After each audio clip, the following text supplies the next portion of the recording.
Rabbi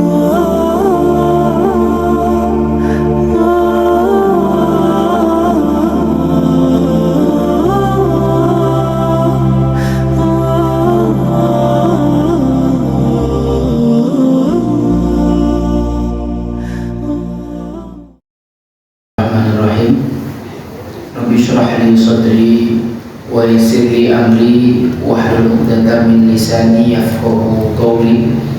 Rabbana zidna ilma warzuqna fahma, fanawaina ta'alluma wa ta'lim wa tadhakkura wa tadhkir wa naf'a wa intifa' wal ifadata wal istifadah wal hatha 'ala tamassuki bi kitabillah wa sunnati rasulillah wa du'a ilal huda wa dalalata 'ala al-khair ibtigha'a mardhatillahi wa qurbihi wa thawabihi subhanahu wa ta'ala. Ya Fattahu ya Alim iftah alaina futuhal arifin, ya Fattahu ya Alim iftah alaina fathan qariban ya arhamar rahimin. Assalamualaikum warahmatullahi wabarakatuh. Waalaikumsalam. Pripun kabaripun Bapak Ibu? Sedaya sehat? Alhamdulillah. Kita bersyukur kepada Allah pada kesempatan malam hari ini kita dikumpulkan di tempat yang mulia ini di Masjid Firdausil A'la. Semoga sebagaimana kita di dunia berkumpul di Firdausil A'la, di akhirat kita juga berkumpul lagi di Firdausil A'la bersama baginda kita tercinta Nabi Muhammad sallallahu alaihi wasallam, yang mana kita senantiasa memanjatkan sholawat dan salam atas beliau dan senantiasa mengharap-harapkan syafaat dari beliau.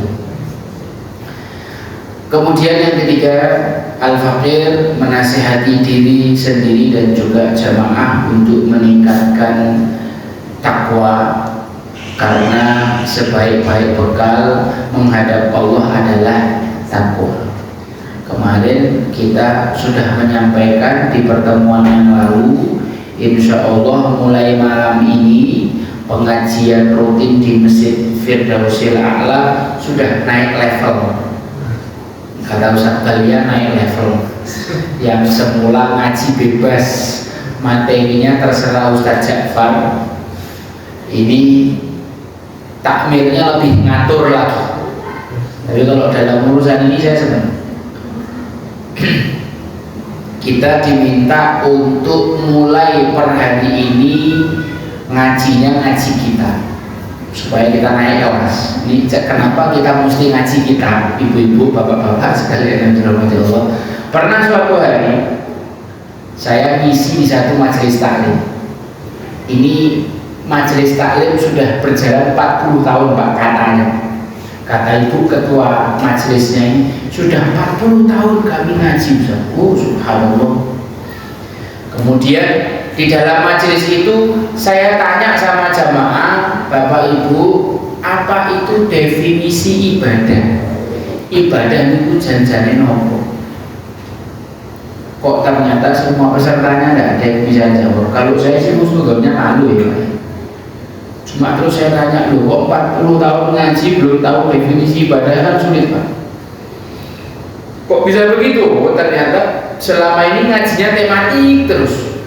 Siapapun ustadznya, pokoknya ustadznya seru. Tidak. Ngajinya apa? Ya, sembarang.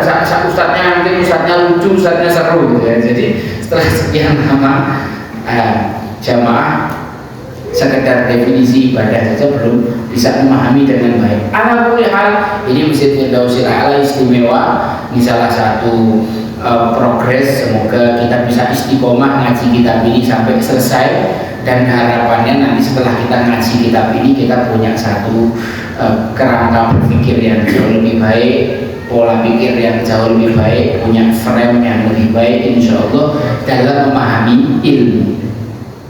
Yang mau dikaji kitab apa Ustaz? Namanya kitab Ta'limul Muta'allim. Kitab Ta'limul Muta'allim. Ini judul pendeknya, singkatannya. Judul panjangnya Ta'limul Muta'allim Thariqut Ta'allum. Orang Indonesia ribet buat tenan judul kita disingkat lim muta'alim, taklim muta'alim. Ini kitab yang dari zaman mbah-mbah kita sudah dipelajari.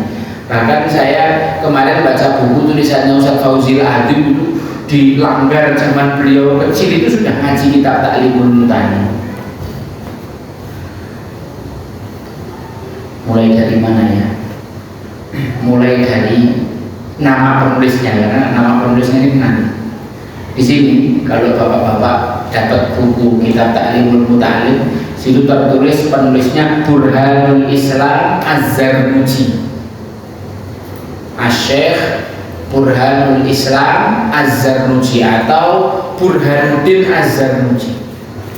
Jamaah yang dirahmati Allah, ketahuilah bahwa Burhanul Islam Az-Zarnuji ini bukan nama aslinya beliau. Burhanul Islam atau Burhanuddin itu cuma julukan. Lah Az-Zarnuji apa Ustaz? Az-Zarnuji ini cuma nisbat, bukan namanya ini. Lah nama aslinya siapa Ustaz? Wallahu a'lam bishawab. Sampai sekarang tidak ada yang tahu nama aslinya. Ulama ini sampai hari ini tidak ada satupun yang tahu nama aslinya. Ada satu riwayat kenapa soal kok nama beliau tidak diketahui. Jadi ceritanya gini, beliau ini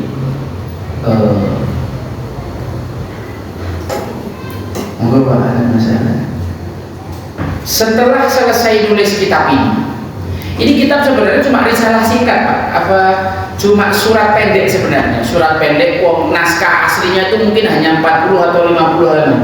Setelah selesai, ini naskahnya dimasukkan peti, dilempar laut. Ya Allah, kalau seandainya aku menulis tulisan ini semata-mata mengharap wajahmu, tolong jadikan tulisan ini bermanfaat. Kalau bedanya sama penulis zaman sekarang kan, kalau penulis zaman sekarang itu berlomba-lomba Pak, ditulis namanya besar-besar, nama pena fulan. Bahkan sebagian penulis itu berharap tulisannya nanti diterbitkan, laku di pasaran, bestseller, jadi duit. Hari ini banyak dijumpai yang semacam itu. Orang menulis tujuannya bermacam-macam, tidak sekedar mencerdaskan umat, tapi ada satu niatan yang lebih dalam lagi daripada itu. Nanti harapannya kalau buku ini laku, dibaca orang banyak, bestseller, aku dapat komisinya, dapat apa sih namanya, royaltinya lebih banyak. Itu. Tapi beliau enggak. Beliau nulis ini ya semata-mata ingin mengharap wajah Allah Subhanahu wa Ta'ala, ingin umatnya Rasulullah dapat manfaat. Saking niatnya itu Pak, sampai dilarung itu kertasnya itu dimasukkan ke dalam peti, dilarung. Ya Allah, kalau ini memang niatku karenamu, tolong jadikan kitab ini bermanfaat. Subhanallah, sampai di tepian ditemu sama seseorang, dibaca bagus, diajarkan, sampai akhirnya kitab ini diajarkan dari tahun ke tahun sampai hari ini. Pak tahu enggak Pak, ini beliau Imam Zarnuji ini hidupnya tahun berapa? Tahun 600 Hijriah. 600 Hijriah, kalau sampai sekarang sudah berapa? 1425. 800 600 4 tambah 4 800-an, sekitar 800 tahun yang lalu beliau menulis. Tapi sampai hari ini, mohon maaf, di banyak pondok-pondok pesantren di Nusantara ini, dari Sabang sampai Merauke, sebelum ngaji kitab lain, ngaji kitab Ta'limul Muta'alim. Ini menu wajib, makanan wajib, ilmu yang dipelajari sebelum mempelajari ilmu lain. Kalau di kampus namanya ilmu filsafat, ilmu yang mempelajari tentang ilmu. Bahkan saya waktu itu membaca kitab ini kan sama guru namanya Ustaz Setio, beliau alumni Universitas di Sudan. Beliau cerita kalau hampir semua madrasah di Sudan itu, kalau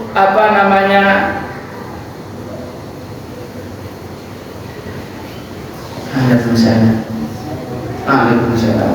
Sini masih. Hampir semua madrasah di Sudan itu sebelum belajar ilmu yang lain pasti belajar kitab Ta'limul Muta'allim. Pasti sebelum belajar yang lain belajar kitab Ta'limul Muta'allim. Ini kitab sepintul.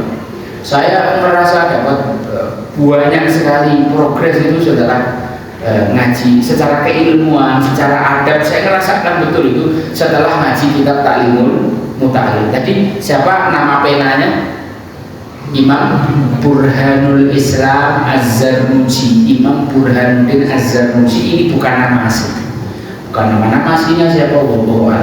Biasanya para ulama kan nama aslinya diketahui dan panjangnya, ini tidak tahu. Kemudian Zarnun sendiri itu adalah satu daerah di Turki, satu wilayah di Turki namanya Zarnun, atau ada riwayat yang lain itu daerah Turkistan. Turkistan itu kalau sekarang Turkistan Timur tuh negeri yang dijajah apa Turkistan itu? Xinjiang. Xinjiang. Nah, ini beliau adalah ulama yang berasal dari bilad Bawaro'anah. Ala kulli hal, beliau ini banyak sekali memiliki guru, tapi yang pasti diketahui bahwa Imam Burhanuddin Az-Zarnuji ini adalah seorang yang secara fikih bermadhabkan Hanafi. Secara fikih bermadhabkan Hanafi. Jadi beliau ini adalah sanad keilmuannya bersambung kepada Imam Abu Hanifah. Imam Abu Hanifah di Irak. Kalau hari ini negara Muslim yang madhabnya Hanafi itu Turki, India, nah itu madhabnya Hanafi. Jadi kalau kita ketemu sama mereka kita akan menemukan beberapa perbedaan. Alhamdulillah ini tadi dari penulisnya kita belajar satu poin paling penting, Pak. Poin apa? Tentang niat. Jadi kalau kita mengerjakan sesuatu karena Allah Subhanahu wa ta'ala justru menjadikan hal itu luar biasa. Tapi kalau kita mengerjakan sesuatu bukan karena Allah, banyak yang kemudian hilang di tengah jalan. Pokoknya rumusnya gitu. Maka nalillahi dama wattasal wa maka nali ghairillahi qata'a wa fasal. Nabi Muhammad SAW bersabda, semua yang dimulai karena Allah pasti langgeng, semua yang bukan karena Allah pasti berantakan. Beliau menulis kitab ini karena Allah. Subhanallah, sudah 800 tahun yang lalu beliau wafat, tapi sampai hari ini berapa juta orang yang belajar kitab ini setiap hari. Saya katakan juta, memang betul-betul juta. Dari miliaran kaum muslimin itu setiap hari berapa juta. Dan dari sekian juta itu ada yang setiap doanya pasti menyebutkan nama Imam Burhanuddin Az-Zarnuji. Ya Allah, ampunilah beliau karena saya dapat ilmu dari beliau. Alhamdulillah. Pada malam hari ini insya Allah kita akan membahas muqaddimah daripada kitab Ta'limul Muta'allim. Kalau nanti Bapak Ibu ada yang mau kitabnya, nanti silahkan hubungi Ustaz Bal ya. Ini saya rekomendasikan kitabnya yang hijau ini, karena saya suka dalamnya itu di pinggirnya ada notesnya, bisa ditulis. Nanti kalau kita sambil ngaji ada poin-poin yang bagus. Ini di sini teks bahasa Arabnya warna biru, kemudian ada terjemahannya bahasa Indonesia warna hitam, terus ada notesnya. Nanti bisa kalau dapat insight bisa dicatat. Baik, kita masuk ke muqaddimah. Qala radhiyallahu anhu wa ankum wa an walidikum wa an masyayikhikum wa an nabikum alhamdulillahilladzi faddala bani adama bil ilmi wal amal ala jami'il alam wassalatu wassalamu ala Muhammadin sayyidil arab wal ajam wa ala alihi wa ashabihi ya nabi'il ulumi wal hikam. Paragraf pertama beliau mengatakan, segala puji bagi Allah yang telah melebihkan anak-anak Adam itu dengan ilmu dan amal dibanding seluruh alam. Sholawat dan salam kepada Sayyidina Muhammad Sayyidil Arabi wal Ajam, pemimpinnya orang Arab dan Ajam, wa ala alihi wa ashabihi ya nabi'il ulumi wal hikam, dan juga senantiasa salam terlimpahkan kepada alihi, keluarga beliau, wa ashabihi, dan para sahabat-sahabat beliau yang merupakan yanabi'il ulumi wal hikam. Mereka itu adalah mata airnya ilmu dan hikmah. Baik, di sini ada pelajaran yang paling penting. Para ulama kita, para duat kita, para salafun soleh, apakah mereka pembicara, apakah mereka penulis, selalu di dalam pembicaraan mereka, di dalam tausiah mereka, di dalam tulisan mereka tidak mungkin memulai tanpa hamdalah dan sholawat. Ini merupakan adab. Kok misalkan suatu hari jenengan dapat pemateri atau penulis, bismillahirrahmanirrahim, assalamualaikum warahmatullahi wabarakatuh, Bapak Ibu semuanya, kita akan berbicara. Tidak ada alhamdulillah wassalatu wassalamu ala rasulullah, langsung to the point, ngisi materi setelah salam. Ini menunjukkan dia kurang memiliki adab yang baik. Kenapa kita mesti menyebutkan rasa syukur kepada Allah? Karena mau sepintar apapun kita hari ini, yang ngasih kita ilmu siapa, Bapak? Allah. Kita harus mengucapkan terlebih dahulu syukur kita atas ilmu yang mau kita sampaikan. Bapak Ibu yang dirahmati Allah, yang membuat kita pinter itu Allah, yang membuat kita ingat sesuatu itu Allah, yang buat kita lupa itu Allah. Kadang-kadang Pak, saya udah nyiapkan materi dari rumah, sampai tempat materi hilang semua materinya yang tak siapkan tadi. Lu tadi aku nyiapin apa di rumah, kok ngomongnya apa lagi? Sebaliknya kadang-kadang saya di rumah malah tidak persiapan banyak, cuma nulis poin, sampai sini kok tiba-tiba keluar materi-materi yang tidak saya persiapkan sebelumnya. Dan lebih ajib lagi Pak, nanti setelah sampai rumah tak bayang-bayang meneh wis lali materi. Aku kok iso ngomong kaya ngono ya? Menunjukkan bahwa yang memberikan kita petunjuk, menggerakkan lisan kita untuk menyampaikan sesuatu itu adalah Allah. Maka yang paling pantas mendapatkan ucapan terima kasih kita sebelum segala sesuatu adalah Allah Subhanahu wa Ta'ala. Karena pernah ada kejadian orang itu gemede bahasanya, sombong, merasa aku mendapatkan semua pencapaian ini karena ilmuku. Disebutkan dalam Al-Quran kisahnya orang itu gitu. Innama utituhu ala ilmin indi. Aku mendapatkan semua kekayaan itu karena ilmuku. Ada yang tahu tokoh internasional ini namanya? Korun. Gimana nasib akhirnya Pak? Dia dan seluruh harta bendanya ditenggelamkan sama Allah Subhanahu wa Ta'ala ke dasar bumi. Karena orang sombong, ngomong sokok.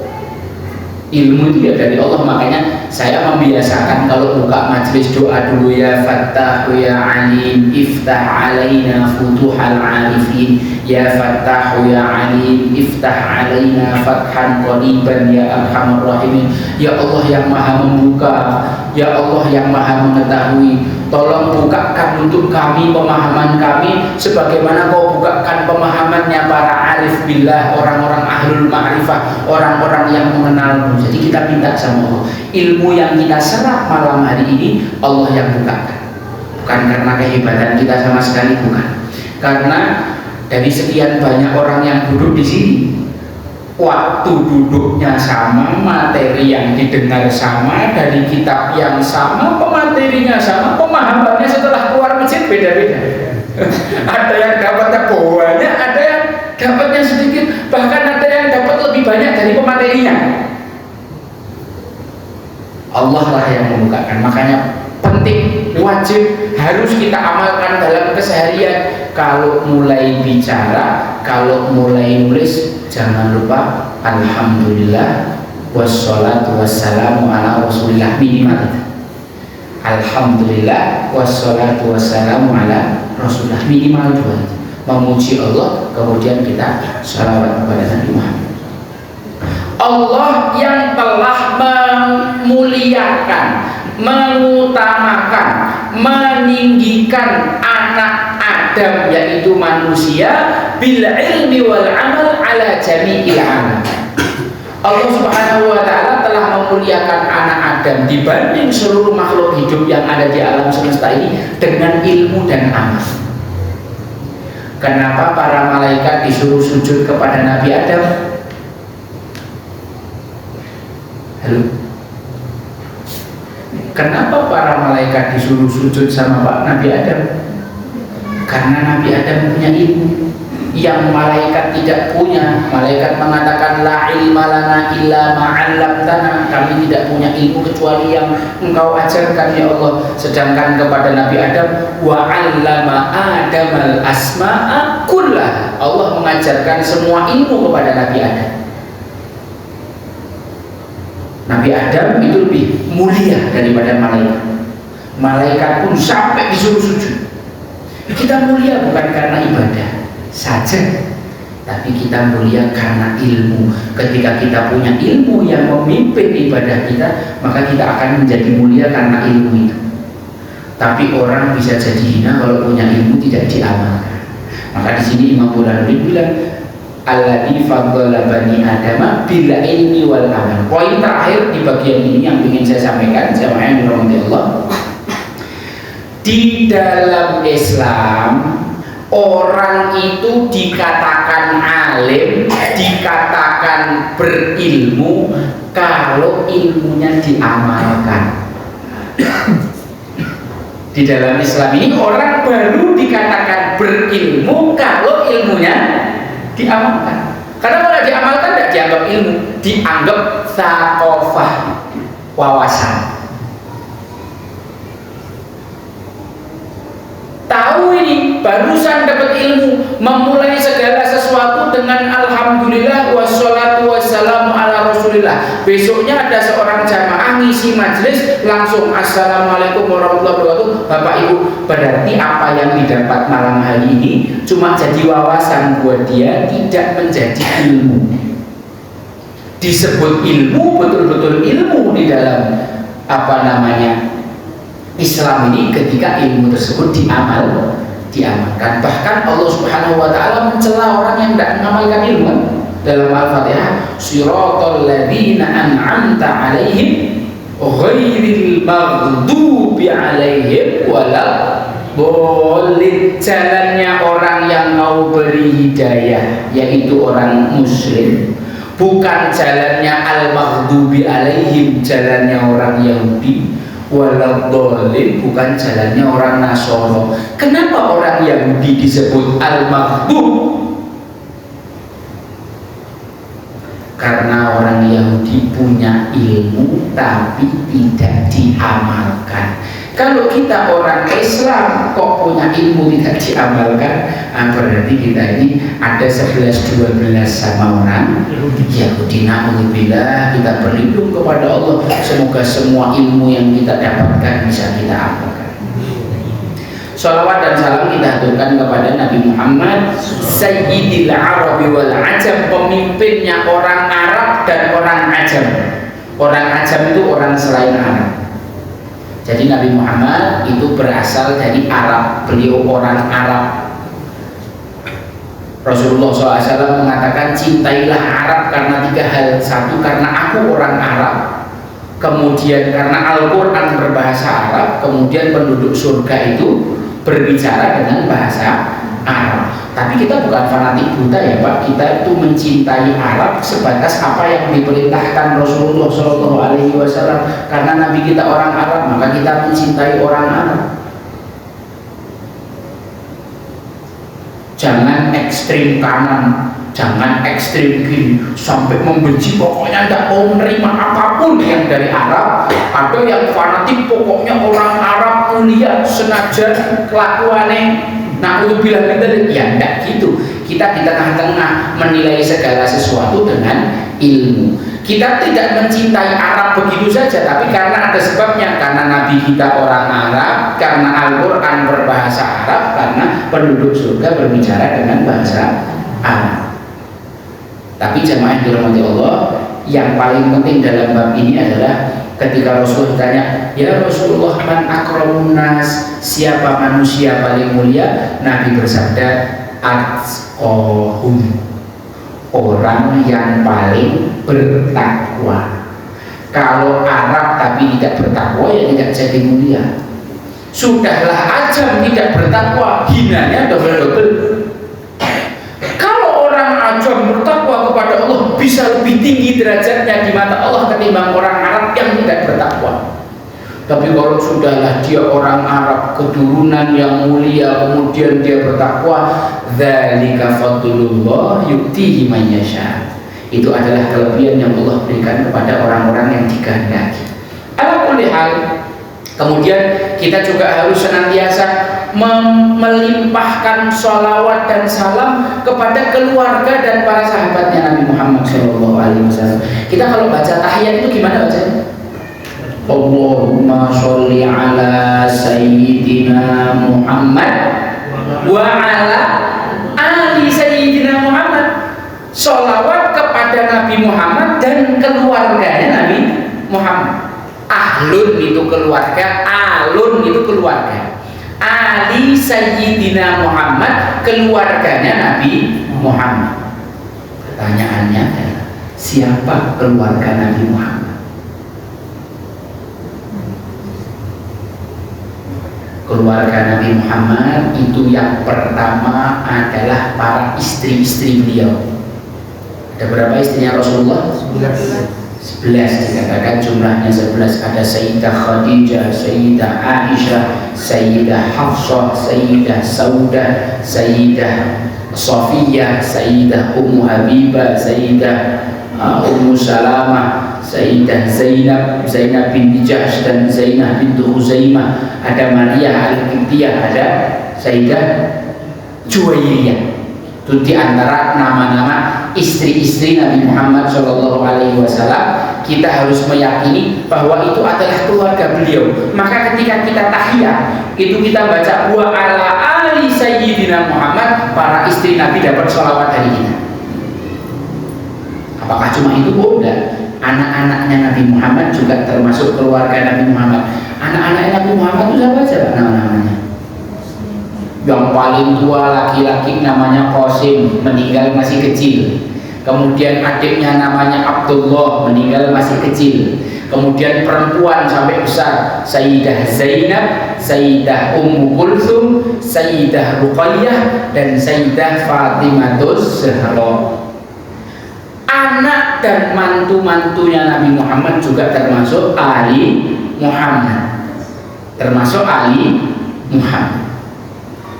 Cucu-cucunya Nabi Muhammad SAW, bahkan yang masih ada sampai hari ini dari keturunan Sayyidina Hasan atau Sayyidina Husain, itu termasuk Ali Sayyidina Muhammad yang kita bacakan sholawat untuk mereka setiap kita tahiyat.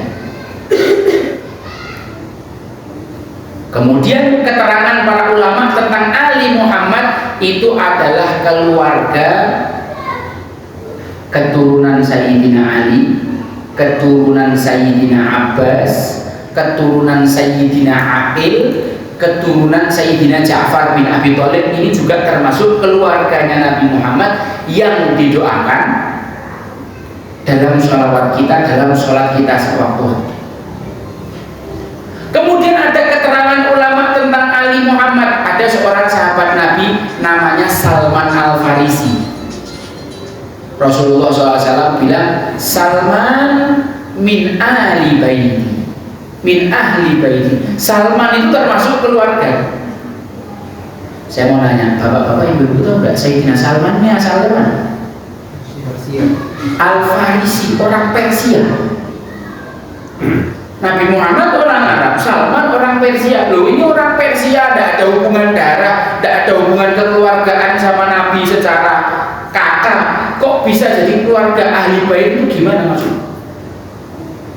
Dari sini para ulama juga mengambil suatu pelajaran. Orang itu bisa dikatakan ahli baitnya Nabi, keluarganya Nabi, kalau dia itu beriman dan mencintai Nabi. semoga kita termasuk keluarganya Nabi, karena kita ini mengimani dan mencintai Nabi. Kalau definisi ini kita pakai, jadi ketika kita baca Allahumma sholli ala sayyidina Muhammad wa ala ali sayyidina Muhammad, dan juga ada berdoa. Kita mendoakan diri kita sendiri juga. Tapi menjadi orang yang selalu beriman dan mencintai Nabi ini gampang apa susah Bapak Ibu? Gampang bagi yang dimudahkan sama Allah, sulit bagi yang tidak dimudahkan. Tapi insya Allah jamaah sini nanti semuanya dimudahkan. Wa sahbihi wa ashabihi, siapa yang disebut sahabat-sahabat Nabi?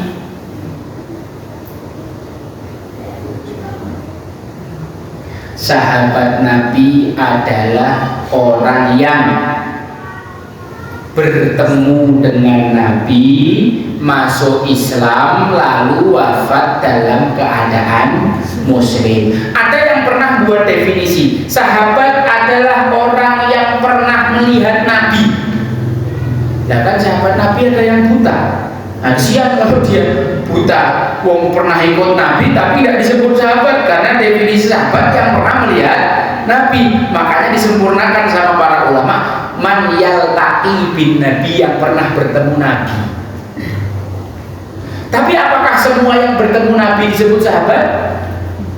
Tidak, karena ada Abu Jahal, Abu Lahab, Walid bin Mughirah, musuh-musuh Nabi, mereka bertemu Nabi, tapi tidak bisa dikatakan sahabat. Oh, mereka memerangi Nabi, bila matinya juga dalam keadaan kafir.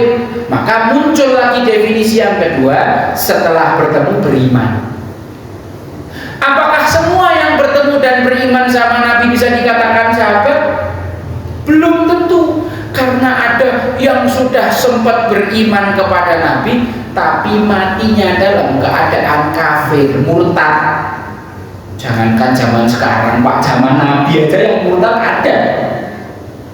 Ada namanya Rajal bin Unfuwah, ada namanya Ubaidillah bin Jahsh. Insya Allah nanti di kesempatan yang lain kita akan bahas kisah-kisah ini. Ada kok orang yang ketemu Nabi tapi murtad, itu ada. Jadi kok zaman sekarang kok ada pengikutnya Ustaz Fulan murtad? Ya biasa aja Pak, jangan gumun. Pengikut Nabi ini ngajinya sama Nabi langsung. Murtad itu ada, apalagi hari ini cuma ngaji sama Ustaz Fulan, malah mau ngaji Ustaz Jafar murtad. Ayo di situ namanya hidayah. Naudzubillah min dzalik, semoga tidak seperti itu. Jemaah dirahmati Allah Subhanahu wa taala, mereka itu adalah ya nabi'il ulumi wal hikam, mata airnya ilmu dan hikmah. Nah, ini supaya kita dapat insight soal mereka itu adalah mata air ilmu dan hikmah. Saya ingin ceritakan satu kisah. Ini kisah favorit saya tentang namanya Al-Allamah Abdurrahman bin Abdullah bin Faqih. Al-Allamah Abdurrahman bin Abdullah bin Faqih. Ini murid daripada Al-Allamah Al-Habib Abdullah bin Alwi Al-Haddad yang ngarang kitab Rotib Haddad dan lain sebagainya. Ini muridnya saking alimnya disebut Allamatud Dunya. Suatu hari beliau mau melaksanakan ibadah haji, jalan kaki dari Yaman. Jalan kaki Pak, waktu itu kan belum ada pesawat ya. Ini sekitar 300 atau 400 tahun yang lalu, 300-an tahun yang lalu. Berangkat, ini namanya Habib Abdurrahman, ini berangkat sampai di sebuah tempat yang namanya Zabid. Beliau istirahat, lalu menemukan sebuah masjid. Masjidnya ramai, jamaahnya full dari dalam sampai luar. Tak doakan Masjid Firdausil A'la nanti ada suatu hari di mana jamaah majelisnya full dari dalam sampai luar. Setiap majelis pasti gitu, insya Allah. Semoga nanti ada warga asli sekitar sini yang jadi orang alim, jadi tidak perlu mengundang ustaz. Ustaznya memang ustaz masjid sini kan gitu. bahkan orang-orang dari luar yang datang ke sini karena ingin mencari ilmunya. Nah, singkat cerita, di masjid tadi ada seorang alim yang namanya Syekh Sulaiman Al-Ahdal sedang menyampaikan ini. Muridnya banyak. Nah, Syekh Sulaiman ini iseng. Dia ngasih satu kuis dan beliau yakin tidak ada satupun muridnya yang tahu jawabannya. Tahu nggak kalian siapa apa jawaban dari pertanyaan saya ini? Tidak ada yang ngacung, tidak ada yang tahu. Lah kok tiba-tiba ada murid di pojokan belakang ngacung? Saya tahu jawabannya A di dalam kitab A halaman sekian demikian. Kaget saya Sulaiman, loh, kok bisa jawab? Gak mungkin. Kau muridku, pertanyaan itu pasti harusnya kamu tidak bisa jawab. Siapa yang ngasih kamu jawaban? Ngaku.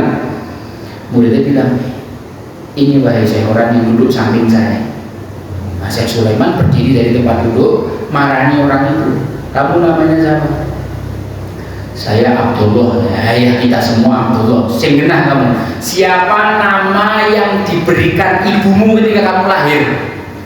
Akhirnya jawab, saya Abdurrahman. Oh, bin siapa? Bin Abdullah. Marganya apa? Bin Faqih. Langsung saya la ilaha illallah alamatud dunia, antum orang paling alim di dunia. Ya Allah, tidak boleh antum duduk di sini ikut majelis anak. Harusnya antum yang duduk di depan yang ngisi. Digandeng, ayo saya tidak boleh ini kacau ini, ayo antum sekarang yang ngisi atau tak yang duduk dengarkan. Ini kata saya Sulaiman Al-Ahdal. Setelah itu, setelah menyampaikan materi, diminta sama Syekh Sulaiman, tolong antum nyampaikan ilmu di kampung kami selama beberapa waktu sebelum melanjutkan perjalanan. Akhirnya beliau ngajar di kampung itu, di masjid itu selama seminggu.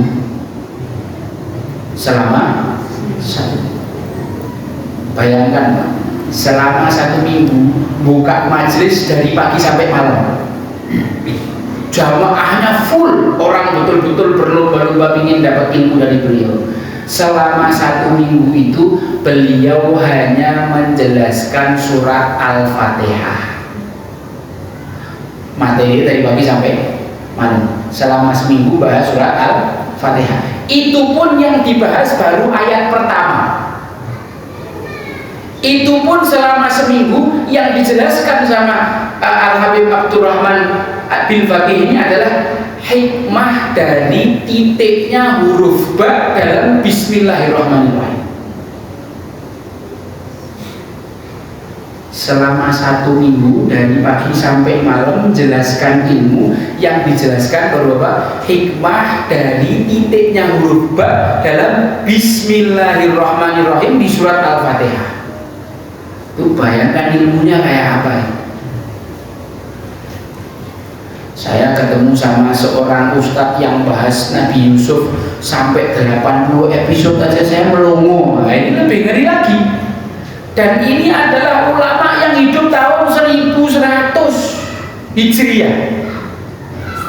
Terus kita bayangkan yang hidup di tahun sebelumnya, terus kita bayangkan ilmunya para sahabat Nabi, terutama Sayyidina Ali yang dikatakan sebagai pintunya kota ilmu. Kalau Rasulullah kota ilmu, terus dia piye ilmu nih. Jadi jamaah yang dirahmati Allah, ilmu yang kita pelajari di masjid ini, ya Allah, sedikit betul dibanding ilmu Allah yang Allah berikan kepada hamba-hamba terpilihnya. Ala kulli hal, dari kisah ini saya cuma ingin jelaskan bahwa ini ulama yang hidup tahun 1000 Hijriah itu ilmunya sampai kayak gitu. Lah terus kalau kemudian kita bayangkan mereka yang hidupnya sama Nabi Muhammad, belajar langsung sama Nabi Muhammad, itu terus ilmunya juga kayak apa?